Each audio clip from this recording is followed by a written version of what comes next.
صلى الله عليك يا عطشان يا ذبيح كربلاء، يا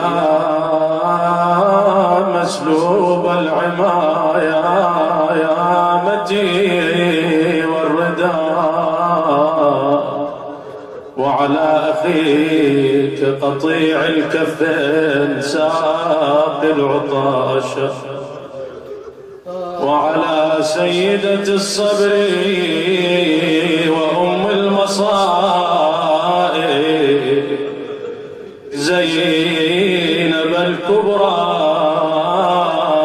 يا ليتنا كنا معكم سادتي فنفوز فوزا عظيما. قف بالطفوف وجد بفيض الأدمع، إن كنت ذا حزن وقلب موجع. القلوب كلها متعلقة بأيام عاشوراء، أيام المواساة لفاطمة. يا اللي قلبه ما وجعان على الحسين، قف بالطفوف وجد بفيض الأدمع، إن كنت ذا حزن وقلب موجع. يا سعد ساعدني على طول البكاء، يا شيخ يا موالي ساعدني على يا طول البكاء، وأذل دموعك بين تلك الأربع. ايش صاير يا شاعر؟ يقول أيبيت جسم ابن النبي على الثرى، أو مثل الحسين يبيت على الترى، يا أيبيت جسم ابن النبي على الثرى، ويبيت مني فوق الحشايا مضجعي. لم أنس لا والله زينب إذ مشى،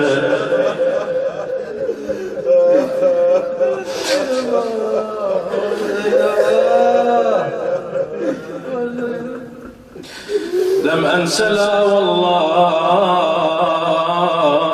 زينب إذ مشت، وهي الوقوف إليه مشي المسرعين،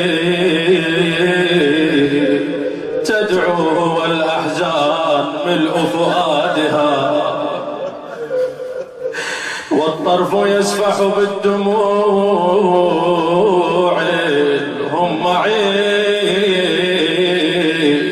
شو تقول للحسين زينب؟ تقول له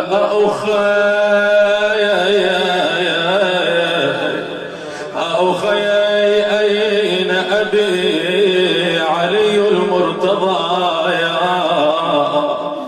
ليرى والله صعب ليرى ذلي للعدايا.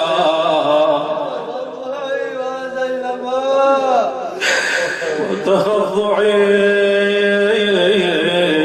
أخي هل سمعت أمك الزهراء بنعيك حين نعيد، أم لم تسمعي أخي أنعم جوابا. حسين عودتني على الجواب، وناديك أخي حسين حرقوا خيامنا ما تجيب. أخي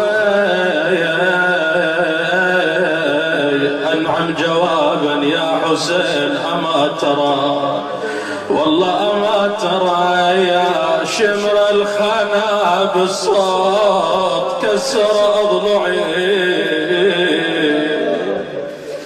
والله كسر أضلعي. أجابها الحسين ولكن كيف كان هذا الجواب؟ فأجابها من فوق شاهقة القناة، قضي القضاء يا زينب بما جرى فاسترجعي وتكفلي حال اليتامى واصنعي ما كنت أصنع في حماياهم فاصنعي. تقل خويا خويا خويا نبعين لباري لك عيالك يا بعيالك وبروحي لسجد لك اطفالك. خويا هذا الفداء للحسين انا لا يرضى الموت بدالك بدالك. رحنا يا ابو السجاد كل احنا فدالك